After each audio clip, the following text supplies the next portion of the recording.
코로나 때문에 우리 찬양대도 연습을 하기가 참 어렵고 한 상황인데도 더 아름답고 더 은혜가 되는 찬양을 준비해서 또 이렇게 섬겨주시니까 더 마음 가운데 은혜가 됩니다. 어려운 상황이지만 하나님의 은혜를 붙잡고 승리하며 살아가는 금호중앙의 모든 성도님들이 되시기를 축복합니다. 우리 좌우에 있는 분들하고 이렇게 한번 인사해 볼까요? 복음으로 승리합시다. 우리 다시 한번 인사하겠습니다. 은혜로 승리합시다. 네, 아멘. 하나님의 은혜와 진리의 복음으로 승리하는 우리 모두가 되기를 소망합니다.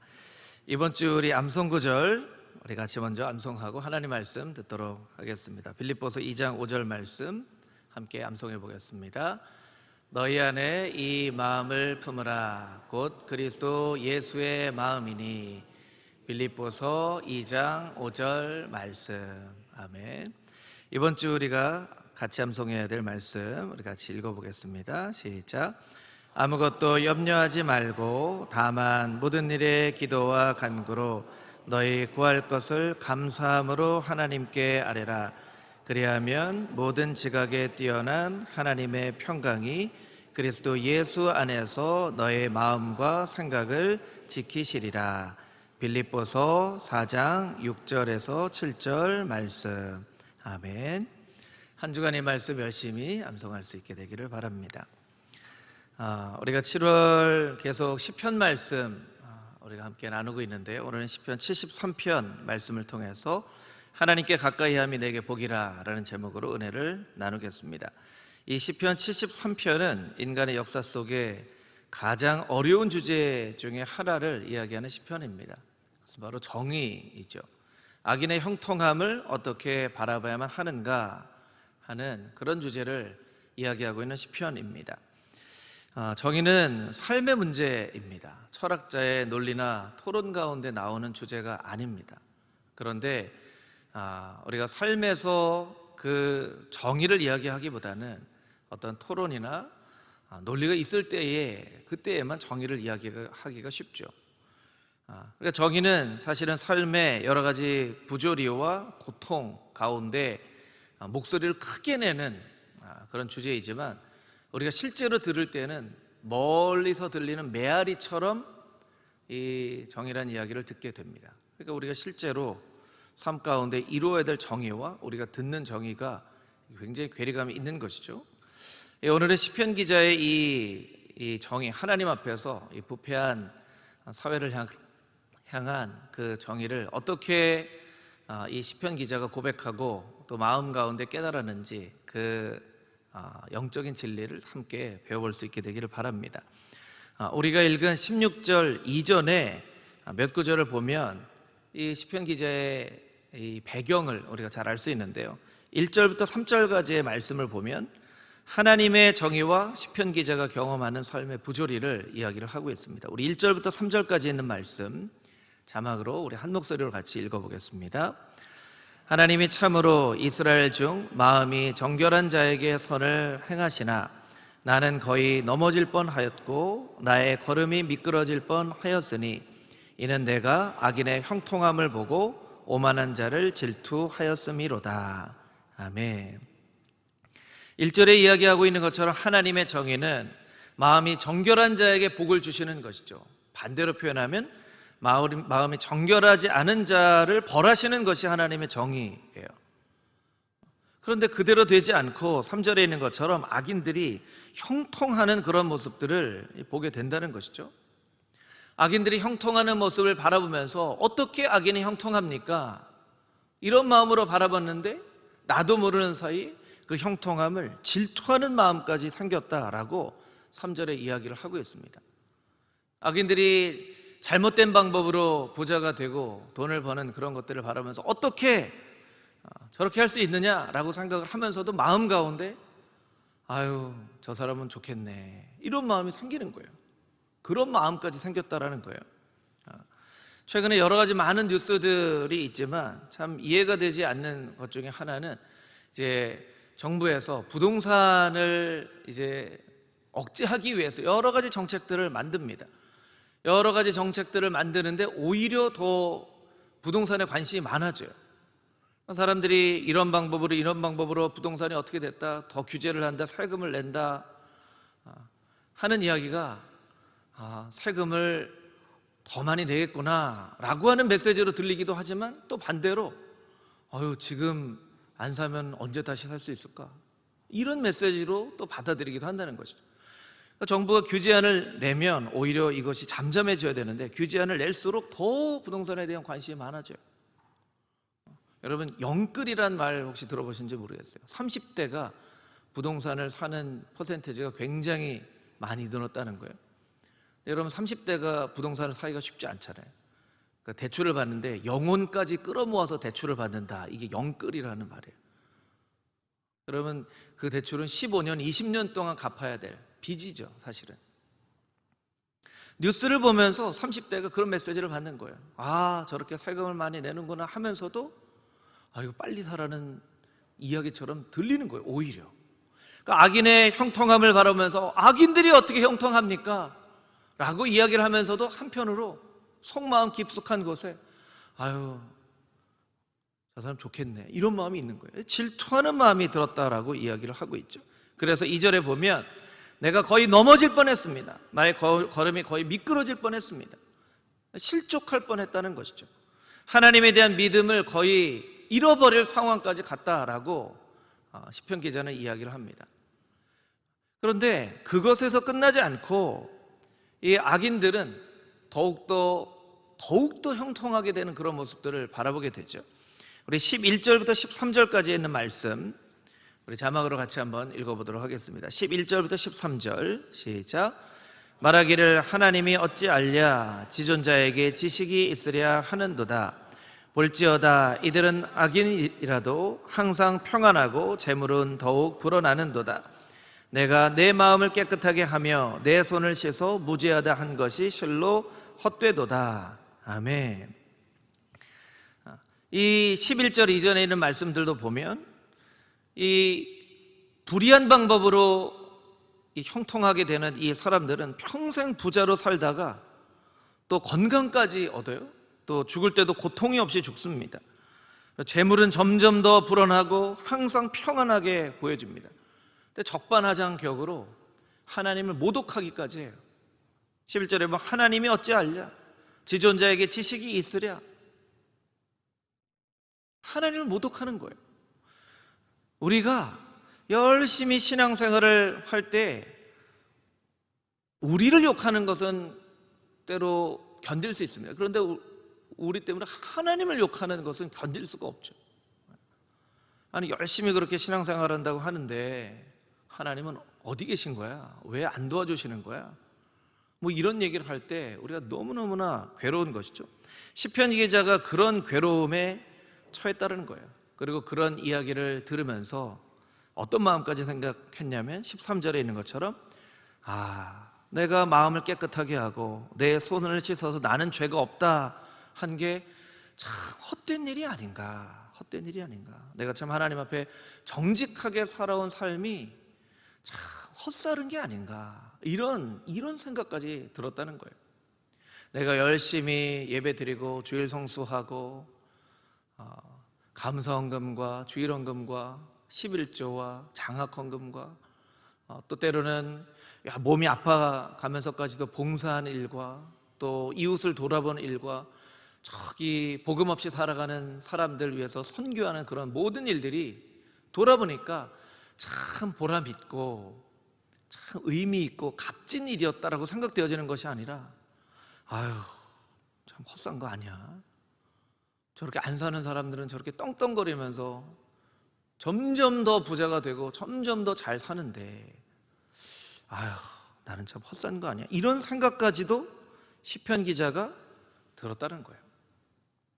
그런데 여기 13절까지의 말씀만 보면 너무나 우울하고 우리 인생이 참 비참해지지만 이 시편 73편은 반전이 있죠. 여러분, 인생에 반전이 있는 것처럼 시편 73편에도 반전이 있습니다. 그 반전은 바로 17절입니다. 우리 17절부터 20절까지 있는 말씀을 같이 한번 읽어보겠습니다. 17절부터 20절 함께 읽겠습니다.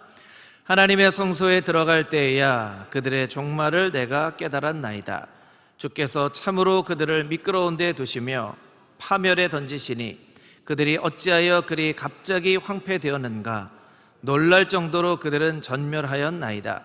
주여, 사람이 깬 후에는 꿈을 무시함같이 주께서 깨신 후에는 그들의 형상을 멸시하리이다. 아멘. 17절에 하나님의 성소에 들어갈 때에야 내가 깨달았다, 이렇게 이야기를 하고 있습니다. 하나님의 성소에 들어갔다는 것은 하나님을 대면했다는 이야기죠. 하나님을 만났다는 것입니다.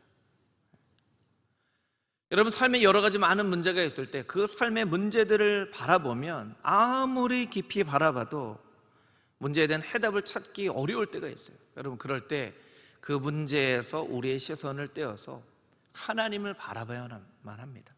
하나님의 성소로 들어가서 하나님을 대면해서 바라봐야만 한다는 거예요. 여러분, 삶에 어려운 문제가 있을 때 여러분은 어떻게 하십니까? 하나님을 바라볼 수 있게 되기를 주님의 이름으로 축복합니다. 아멘. 우리의 신앙은 우리의 삶을 설명해 줄 수 있어야만 합니다. 우리 같이 한번 따라해 볼까요? 우리의 신앙은 우리의 삶을 설명해 줄 수 있어야 합니다. 우리의 신앙은 삶을 설명해 줘야 돼요. 삶 가운데 어려운 문제가 있습니다. 어려운 문제 때문에 막 너무나 힘들어하고 있는데 신앙, 성경이 우리에게 말씀을 하는 것이죠. 하나님의 말씀을 묵상하고 말씀 가운데 해답을 찾아라. 그리고 무릎 꿇어 하나님 앞에 간절한 마음으로 기도하면 하나님께서 해결해 주실 것이다. 그러면 그 신앙에서, 말씀에서 우리에게 말씀하신 대로 우리가 사는 거죠. 그랬더니 정말로 그 문제가 기가 막힌 하나님의 방법으로 해결이 되어지고 나의 삶 가운데도 잃어버렸던 평화가 누려지게 되는 것. 우리의 자녀들이 여러 가지 많은 어려움을 겪어요. 부모님의 마음으로서 자녀들을 도와줄 수도 없고 참 안타까운 마음이 있을 때 하나님께서 참으로 의로운 오른손으로 너의 자녀를 붙잡아 줄 것이다 말씀하시면 그 신앙으로 자녀들을 위해서 기도하는 거죠. 그러면 너무나도 놀랍게 그 하나님의 방법대로 자녀들을 인도해 주시는 것을 경험하게 되는 것, 그것이 바로 신앙이 삶의 문제를 설명해 주는 것이죠. 저도 몇 차례 말씀을 드렸지만 막 방황하고 할 때 목사님, 사모님인 저희 어머니께서 형질이 이루어지기 이전부터 하나님께서 너를 계획하셨다고 말씀하셨다. 그게 자녀 문제 때문에 힘들어하고 있는 삶의 문제에 대한 어머니의 신앙의 답이에요. 신앙의 답이에요. 네가 어떻게 될지는 나는 잘 모른다. 네가 어떻게 될지는 잘 모르지만 하나님께서는 너에 대해서 분명히 이렇게 말씀하셨다. 신앙이 삶의 문제를 설명해 주는 것이죠. 여러분, 우리의 삶에 얼마나 많은 복잡한 문제들이 있습니까? 얼마나 많은 기도의 제목들이 있습니까? 정말 기도할 제목들이 많죠. 그런데 그럴 때에 자꾸 세상을 바라보면 거기에서 해답이 나올 것 같지만 여러분, 진짜 해답은 하나님께로부터 나오는 거예요. 할렐루야. 아멘. 시편 73편 기자가 그런 일 때문에 너무나 내 인생이 허무해져 버리고 질투심까지 나고 내가 저렇게 살아야 되는 게 아닐까라고 막 괴롭고 거의 미끄러질 뻔하였다고 고백을 하면서 그때에 내가 성소에 들어갈 때에야 내가 비로소 깨닫게 되었습니다 라고 이야기를 하고 있는 거예요. 그래서 내가 세상의 어떤 그런 원리들이나 세상의 방법들을 열심히 연구하고 또 연구했을 때에 내가 깨닫게 되었습니다 라고 이야기하는 게 아니라 그럴 때에 내가 성소에 들어갈 때야, 하나님을 대면하여 바라볼 때야 깨닫게 되었다라고 이야기를 하고 있는 거예요.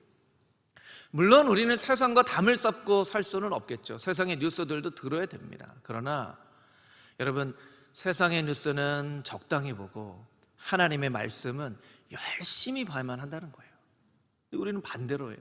하나님 말씀은 적당히 보고 세상의 뉴스는 열심히 듣죠. 여러분, 세상의 뉴스는 적당히 보십시오. 그리고 하나님의 말씀을 열심히 보십시오. 그러면 시편 73편 기자와 같이 내가 하나님을 대면하여 볼 때 비로소 그때 깨달아 알았습니다라고 고백하는 날이 오게 될 거예요. 시편 기자가 어떻게 고백하고 있습니까? 18절 말씀에 보면 악인들을 미끄러운 곳에 두시며, 악인들을 미끄러운 곳에 두셨다는 것이 어떤 것입니까? 그들의 번영과 형통함이 굉장히 불안정한 것이라는 것을 깨달아 알았다는 거예요.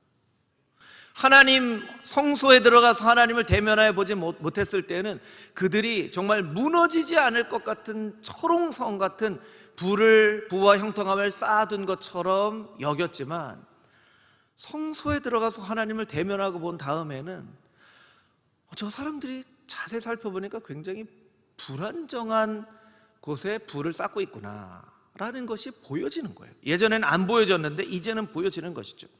19절 말씀에 보니까 그들이 갑자기 멸망을 하게 될 것이며, 갑자기 멸망을 하게 될 것이며, 여러분 성경에 갑자기 멸망한 사람들의 이야기가 나오죠.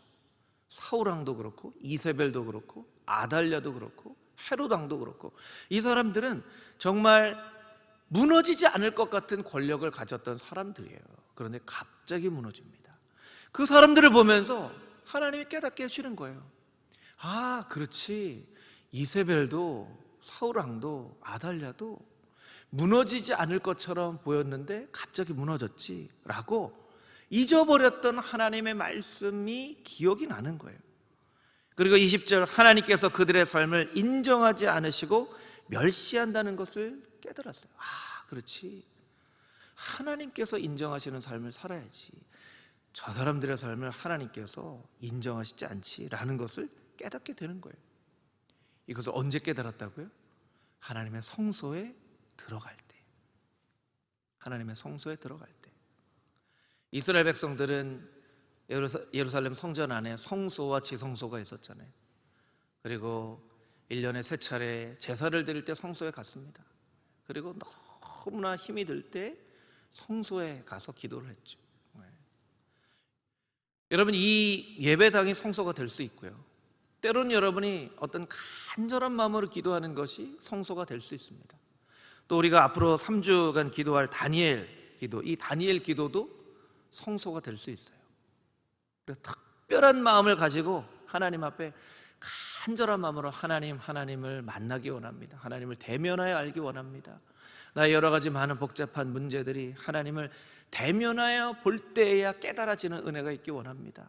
그렇게 주님 앞에 간절한 마음으로 기도하며 나갈 때 하나님께서 여러분을 만나주시고 여러분의 삶에 해결되지 않는 그런 많은 문제들에 대한 해답을 세상으로부터가 아니라 하나님께로부터 얻는 귀하고 복된 성도님들이 되시기를 주님의 이름으로 축복합니다. 아멘. 21절부터 26절까지에 있는 말씀입니다. 우리 21절부터 26절 함께 읽겠습니다. 내 마음이 산란하며 내 양심이 찔렸나이다. 내가 이같이 우매무제함으로 주 앞에 짐승이오나 내가 항상 주와 함께하니 주께서 내 오른손을 붙드셨나이다. 주의 교훈으로 나를 인도하시고 후에는 영광으로 나를 영접하시리니 하늘에서는 주 외에 누가 내게 있으리요 땅에서는 주밖에 내가 사모할 이 없나이다. 내 육체와 마음은 쇠약하나 하나님은 내 마음의 반석이시요 영원한 분깃이시니라. 아멘. 하나님은 내 마음의 반석이시요 영원한 분깃이시라. 하나님이 반석이시라는 거예요. 그런데 21절에 보면 내 마음이 산란하다. 내 마음은 너무나 산란한데 하나님은 반석이 되십니다. 이렇게 고백을 하고 있습니다. 산란하다는 것은요, 너무나 많이 흔들려져 버렸다는 거예요. 너무나 많이 흔들려져 버렸다. 흩어져 갈피를 잡지 못한 것, 이것을 말하죠. 오늘날 우리가 살아가는 세상을 아주 딱 단정적으로 표현할 수 있는 이야기입니다. 코로나 바이러스 때문에 막 너무나 힘이 든데 또 이 서울시장은 세상을 떠나셨죠.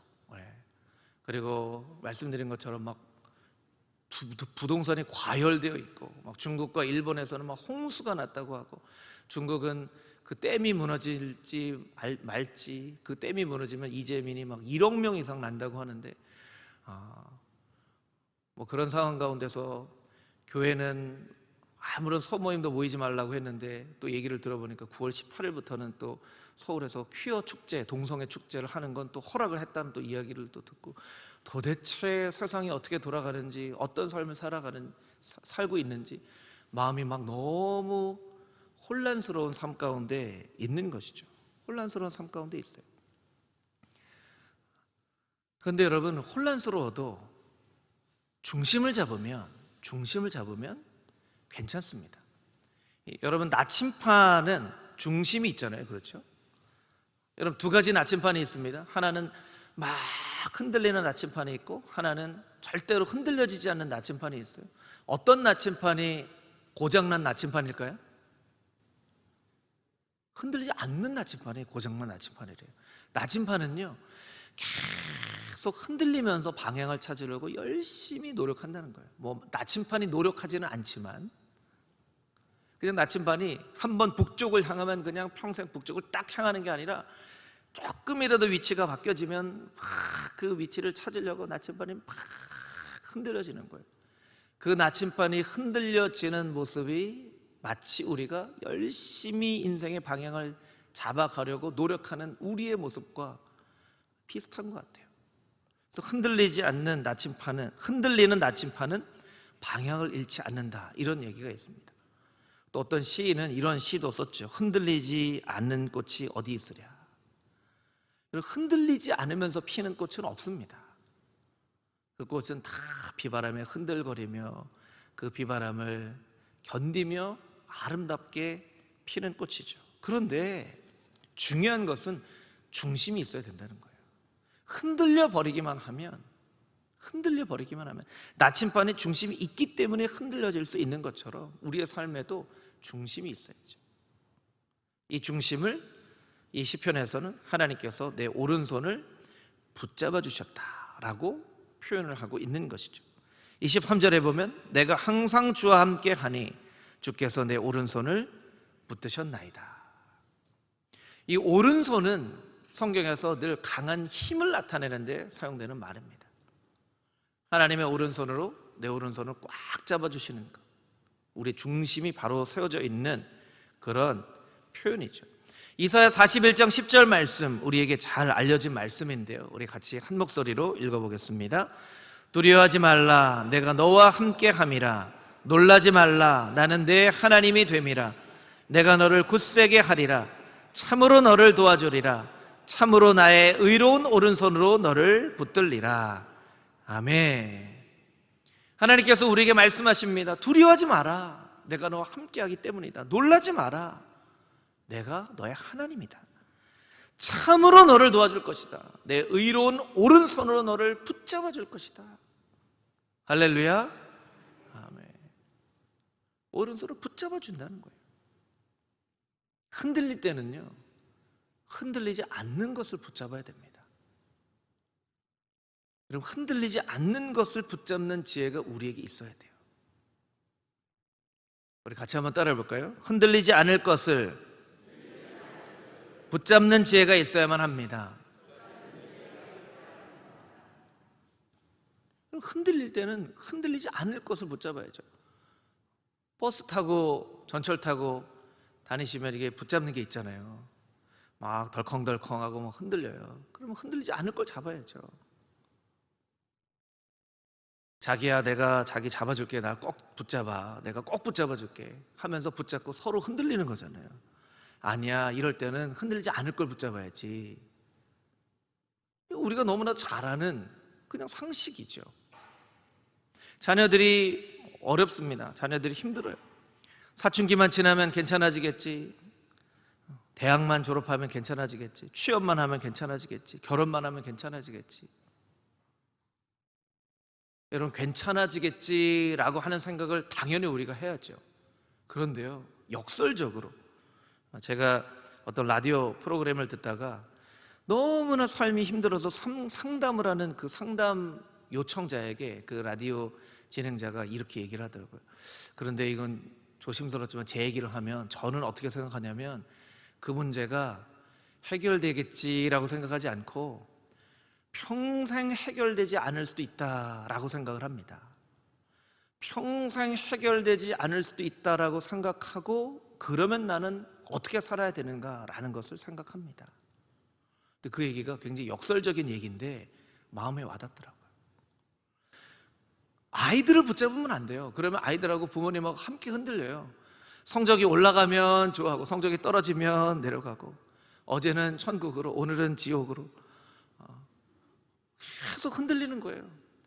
자녀가 말을 잘 들으면 아유 너무 좋다, 자녀가 말을 안 들으면 막 너무 힘들다. 계속 흔들려지는 거예요. 여러분, 그럴 때 흔들리지 않는 걸 잡아야죠. 흔들리지 않은 말씀. 아이들이 방황해요. 이 안광국이 방황을 해요. 그러면 방황을 함에 따라서 막 이렇게 하는 게 아니라, 나는 네가 아무리 그래도 너를 위해서 기도할 때마다 형질이 이루어지기 이전부터 계획한 아들이라고 하나님께서 나에게 말씀하셨다. 저희 어머니는 흔들리지 않는 말씀을 붙잡으셨어요. 그러니까 제가 아무리 흔들려도 어머니가 흔들리지 않으시더라고요. 여러분, 부모님들이 자녀들에게 보여줘야 될 영적인 모습은요, 흔들리지 않는 모습이에요. 물론 우리의 마음은 흔들리죠. 우리의 마음은 늘 흔들려요. 우리의 마음이 흔들리기 때문에 흔들리지 않는 말씀을 붙잡아야 돼요. 자녀들하고 같이 흔들리면 안 되죠. 자녀들하고. 여러분, 코로나가 곧 끝나겠죠? 할렐루야. 네, 코로나가 곧 끝나겠죠. 그런데요, 우리가 반대로 코로나가 평생 끝나지 않을 수도 있다라고 생각하는 것도 우리에게 필요합니다. 왜냐하면 우리의 신앙의 기준이요, 다 코로나가 돼버렸어요. 언제부터 신앙의 기준이 코로나가 끝나면 모든 전제 조건이 코로나가 끝나면이에요. 코로나 안 끝나면 어떻게 하시겠어요? 코로나 안 끝나면 어떻게 하시겠어요? 코로나가 끝나면 애들도 교회에 보내고, 코로나가 끝나면 뭐 봉사도 하고, 코로나가 끝나면 모임도 하고, 코로나 안 끝나면 어떻게 하시겠어요? 우리의 삶을 코로나에 맞추면 안 됩니다. 변함없는 하나님의 말씀에 맞춰야죠. 코로나는 끝날 거예요. 헷갈리게 만들어 드리는 것 같은데, 여러분, 코로나는 끝날 겁니다. 코로나는 끝날 것이지만, 코로나가 끝나지 않을지라도 우리는 하나님 앞에 감사로 예배할 수 있어야만 합니다. 여러분, 코로나가 끝나야지만 감사할 수 있는 예배는, 코로나가 끝나지 않으면 감사할 수 없는 예배는, 그 예배가 잘못된 예배죠. 내일부터 하는 3주간의 다니엘 기도의 제목이 그리 아니하실지라도예요. 사드락과 메삭과 아벳느고, 다니엘의 세 친구를 풀무불에 던져버린다고 했어요. 풀무불에 던져도 하나님께서 우리를 구원해 주시겠지만, 그리 아니하실지라도 나는 하나님을 믿습니다. 우리 신앙이 그렇게 돼야죠. 그리 아니하실지라도. 하나님, 병이 나으면 감사할게요. 자녀가 잘 되면 감사할게요. 사업이 잘 되면 감사할게요. 재정 상황이 좋아지면 감사할게요. 뭐 하면 감사할게요. 그때 제대로 할게요. 우리의 뜻대로, 우리의 생각했던 시점에 제대로 안 되면, 그럼 우리는 못하는 신앙인이 되는 거예요.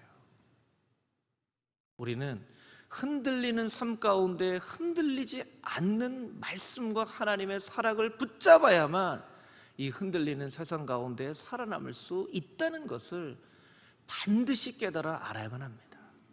그래서 시편 기자는 하나님께서 내 오른손을 굳게 붙잡아 주셨습니다 라고 이야기를 하고 있는 것입니다. 흔들리지 않는 하나님의 말씀과 영원하신 그 사랑을 붙잡고, 이 흔들리는 세상 가운데 마음이 산란하여 도저히 살 수 없을 것처럼 여겨지는 세상 가운데서도 흔들림 없이 살아갈 수 있는 저 여러분이 되기를 주님의 이름으로 축복합니다. 아멘. 마지막으로 27절, 28절 말씀 같이 읽어보겠습니다. 27절, 28절 시작. 무릇 주를 멀리하는 자는 망하리니 음녀같이 주를 떠난 자를 주께서 다 멸하셨나이다. 하나님께 가까이 함이 내게 복이라. 내가 주 여호와를 나의 피난처로 삼아 주의 모든 행적을 전파하리이다.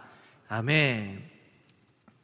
27절, 28절은 우리에게 이렇게 이야기합니다. 주를 멀리하는 자는 망하고 주를 가까이하는 자에게 복을 주십니다. 따라해 보겠습니다. 주를 멀리하는 자는 망하고 주를 가까이하는 자에게 복을 주십니다. 여러분, 이것은 교회에 나오느냐 안 나오느냐 이런 얘기가 아닙니다. 영상으로 예배를 드리느냐 현장에서 예배를 드리느냐 이런 얘기가 아니에요. 현장에 나와도 주를 멀찌감치 해서 보는 사람도 있고, 영상으로 예배를 드려도 가까이 주님을 만나는 사람도 있어요. 아무도 모르는 이야기입니다. 근데 여러분에게 한번 스스로 질문해 봤으면 좋겠습니다. 여러분, 하나님과 더 가까워지셨습니까? 하나님과 더 가까워지셨습니까? 우리는 하나님과 더 가까워져야 돼요. 신앙의 여정이라는 것이 하나님께 더욱더 가까이 가는 거예요. 가까이 가서 볼 수 있는 광경이 있고 쓱 지나가면서 볼 수 있는 광경이 있어요. 여러분, 여행이라는 것이 무엇이죠? 여행은 쓱 지나가다 보던 데를 멈춰서서 그 골목골목을 들어가 보고 음식도 먹어보고 커피도 마셔보고, 아, 가까이서 보니까 이런 멋진 광경도 있군요 하고 하는 게 여행이죠. 여행이에요. 그래서 여행은 우리에게 새로운 시각, 새로운 눈을 갖게 합니다. 철학자 마르셀 프루스트는 여행에 대해서 이런 이야기를 하죠. 진정한 여행이란 새로운 땅을 찾는 것이 아니라 새로운 눈을 찾는 것이다. 눈이 바뀌어지는 거예요. 신앙의 여정도 여행과 마찬가지입니다. 우리 눈이 바뀌어져야 되는 거예요. 여행을 하다 보면, 특히 패키지 여행을 하다 보면요, 비슷비슷해요.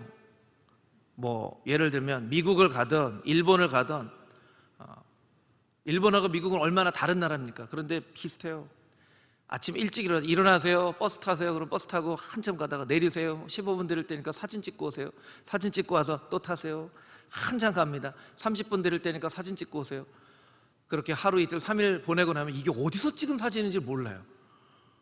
그리고 얘기를 하죠. 아유, 미국이나 일본이나 뭐 다 똑같네. 이게 여행을 제대로 한 게 아니죠. 여행은 새로운 땅을 찾는 게 아니라 새로운 장소 가는 게 아니에요. 어디 가봤다, 이게 여행이 아니에요. 그 여행에 가서 내가 가지고 있던 이 시각이 바뀌어지는 것, 새로운 눈을 갖게 되는 것. 아, 여기 있는 사람들은 이렇게 살아가는구나 깨닫게 되는 것. 아, 이런 곳에는 이런 모습이 있구나라고 깨닫게 되는 게 바로 여행이에요. 여러분, 이런 시각을 갖지 않으면요, 우리에게 삶 가운데 어려운 문제가 생겨도 똑같이 어렵다가 막 울면서 기도하면 하나님 피할 길을 내주시고, 그럼 또 어렵다가 또 똑같은 패턴을 반복할 뿐이에요. 여러분, 코로나가 끝날 때 우리에게 반드시 마음 가운데 새로운 눈이 열려야 되는데, 아, 하나님께서 이런 일들을 통해서 이런 역사도 이루시는구나 라는 것을 우리가 반드시 깨달아 알아야만 돼요. 그래서 힘들고 어려운 때를 살아가지만 가까이 나아가서, 여행을 하는 사람처럼 가까이 나아가서 잠시 멈춰보고 생각도 하고 느껴보고, 하나님을 그냥 지나가듯만 아는 것이 아니라 하나님 앞에 멈춰서서 가까이 나아가서, 가까이 나아가야 그 마음을 알게 되는 거잖아요. 하나님 마음을 알게 되고, 하나님께 기도함으로 말씀 가운데 하나님을 알게 되는 그런 가까이 하나님 앞으로 나아가는 우리의 모습이 반드시 있어야만 한다는 것입니다.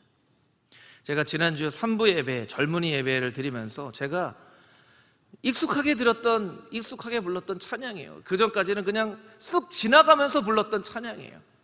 쑥 지나가면서 불렀던 찬양인데 지난주에 새롭게 저한테 은혜가 되더라고요.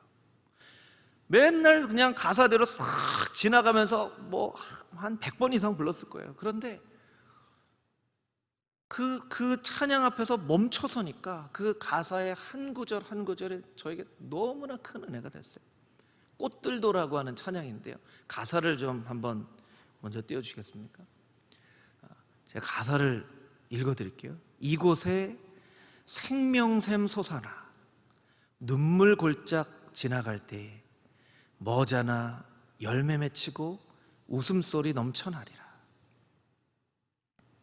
이곳 어디입니까? 내 마음일 수도 있고 우리 가정일 수도 있고 우리 교회일 수도 있고, 지난주 젊은이 예배 드리는데 이곳에 정말 이 3부 예배 센트럴 워십 가운데 생명샘이 솟아나서 우리가 눈물 골짜기는 지나가지만 머지않아 열매가 맺히고 웃음소리가 넘쳐날 것이라는 막 그 마음이 드는 거예요.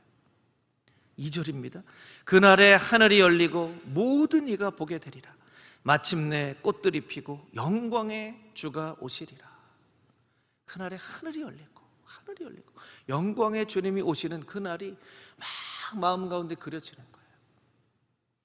여러분, 이 찬양 우리 3주간 다니엘 기도할 때도 아침에 한 주 동안 계속 부를 거예요. 여러분, 이 찬양의 가사를 묵상하면서 우리 같이 한번 좀 불러볼까요? 이 찬양.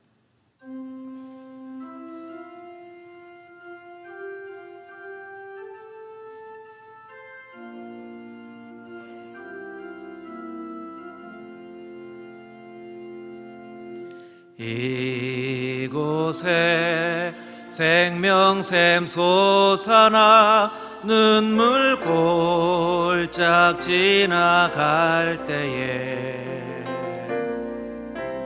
머지않아 열매 맺히고 웃음소리 넘쳐나리라. 다시 한번 이곳에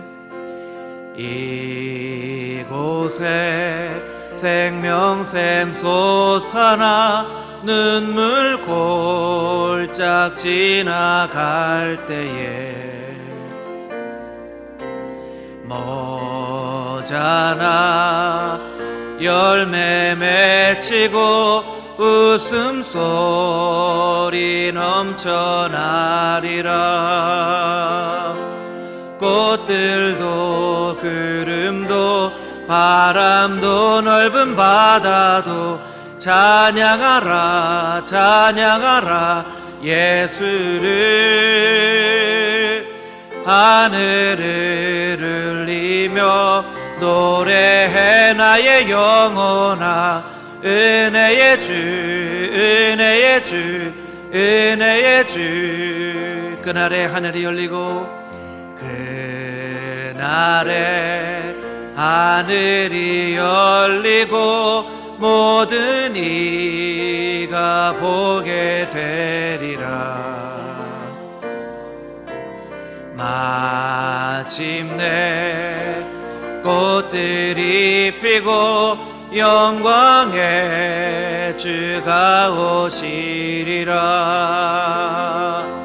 꽃들도 구름도 바람도 넓은 바다도 찬양하라 예수를. 하늘을 울리며 노래해 나의 영혼아 은혜의 주. 꽃들도 구름도 바람도 넓은 바다도 찬양하라 예수를. 하늘을 울리며 노래해 나의 영혼아 은혜의 주.